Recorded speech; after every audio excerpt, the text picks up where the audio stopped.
in oil and gas, in professional and business services, but we did gain jobs in some other sectors, and that kind of kept us in balance.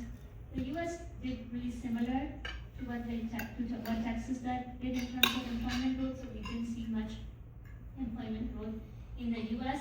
The U.S. number will be revised again when we get data in early April. And likely when that happens, we will see that the U.S. also was very similar in terms of employment growth lies down, because Texas is one of the largest states in the nation in terms of overall job growth. Typically our cities lead the U.S. and they have over the past, I would say, decade in terms of employment growth, like Austin, Dallas tend to be by far the largest in terms of both job growth and also the number of jobs that are added. Guess which city was on the top last year? It was not a Texas city. Any guesses? Miami.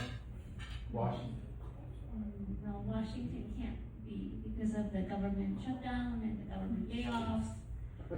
It was actually Philadelphia. Philadelphia was the #1 city in terms of overall jobs added, which is a big surprise, and I'll tell you in a minute why when we get to that chart.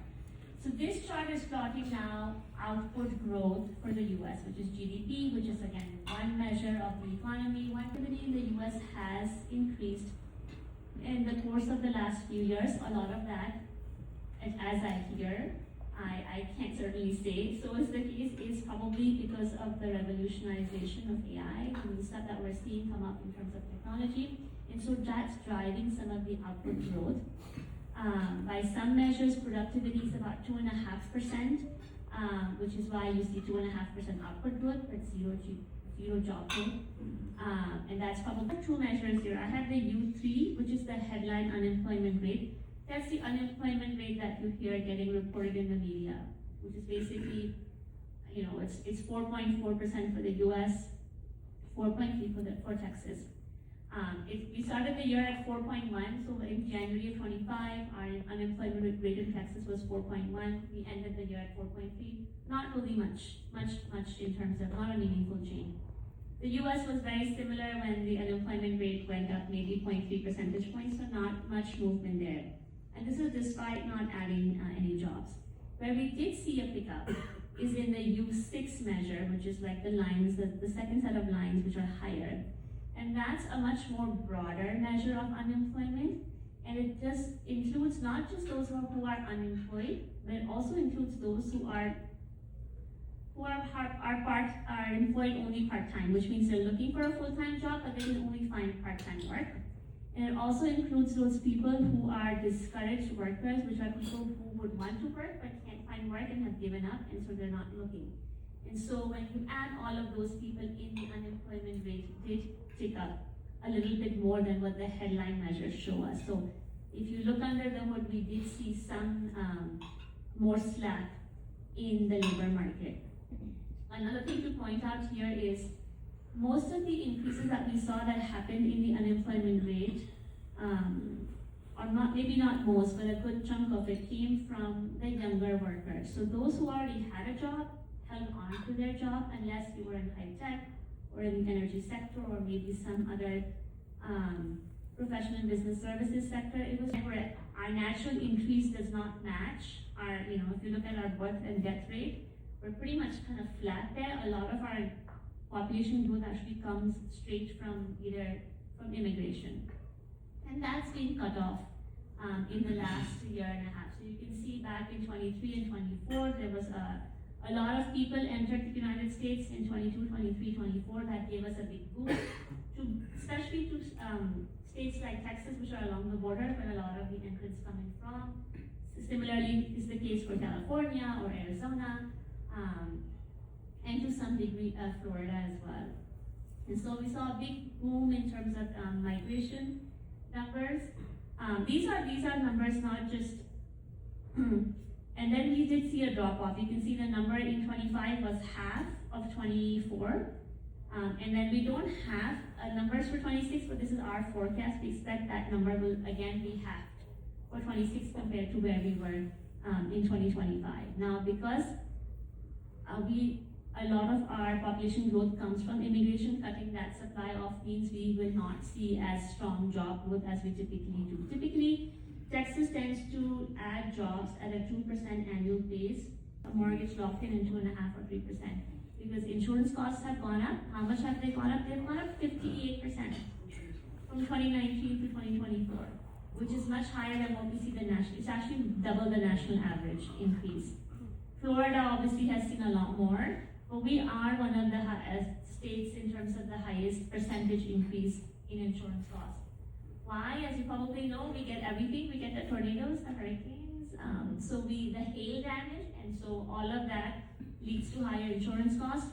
And our property tax burden is also much higher here in the state compared to other parts of the nation where there is. I'm not advocating for an income tax, but because a lot of states have income taxes, they don't have as much in terms of higher share of property taxes, and both of those, at least our bankers are telling us, seem to be a burden on existing homeowners. This is not the new ones. The existing homeowners are having a hard time keeping up with some of those increases. And then when you look at that, because if you aggregate everything, you really won't see much of a change because a lot of stuff was bought before June 1st. But if you take that net effect out, what we did see that overall world trade for the US or imports were down about 3% or 2.8% last year. Most of that decline came from from China, followed by Canada, and then we saw an increase in Mexico. Now you can argue that some of the increase in Mexico and and also Vietnam went up was probably because some of that stuff from China was being diverted to Mexico and Vietnam, and so that was increasing and while China was falling off.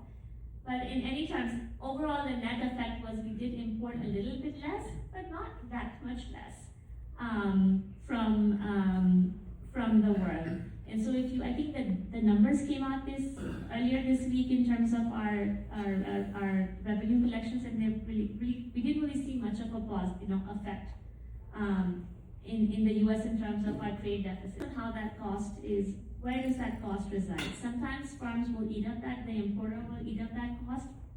Sometimes the importer will pass that cost on to the firm that's buying that product from them. And sometimes that firm will then pass on that cost or some percentage of it to the consumer. So the Texas Business Outlook Service that I mentioned earlier, we've been actually asking our firms in the survey, and we have about 600 firms on the panel. We've been asking them about pricing and how their pricing has changed over the course of last year based on whether they were affected by the tariffs or if they were firms not affected by the tariffs. So you see two sets of bars. The red ones are the firms who told us, yes, the tariffs are negatively affecting me, and the blue bars are responses from firms that said, I did not feel any impact. And these are their price expectations. What do they expect prices to be 12 months going forward? So you can see back in December of 24 and March, there was no difference in terms of how both these sets of firms expected price increases to look like. Key measure, but the employment measure obviously looked really weak, and we really had no job growth. The last year this has happened was back in 2002 and 3, when we were coming out of the 2001 recession, which was a big high-tech bust. So I don't know if this AI thing plays out again, but 2001 was, we hope it doesn't happen, but we did see a very weak economy for a number of years between 2001 and 2023. Some of that had to do with 9/11, but a lot of it also had to do with the high-tech bust. And that was the only year in the last 20 years where the Texas economy did not add any jobs, but we were seeing upward growth. So that was something similar that happened last year. Again, the circumstances were different and the conditions were different and the reasons were different, but that's how 2025 played out for us. Again, our labor market is sort of, in a place where supply is coming down at the same time as labor demand is contracting. So our unemployment rate, which is the measure of unemployment, slack in the labor market, has really not moved much. But if either one of those things fall out of the equation, we will see that slack develop in the market. But so far, we're calling for sort of a stable labor market going forward with some growth, with some job growth. Like I said, job growth should pick up slightly, but it'll be very little.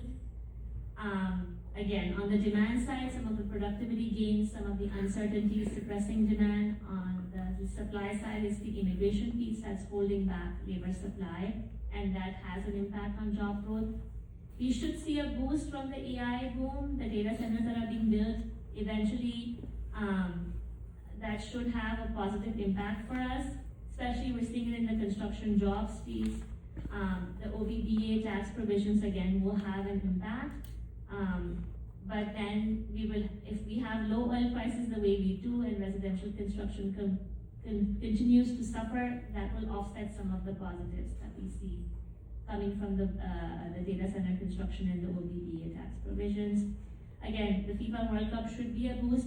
I've heard it's each FIFA game is like hosting a Super Bowl. So if we have multiple games, that's how much economic impact we should have in the state for all the games that we're going to host in Arlington or in Houston.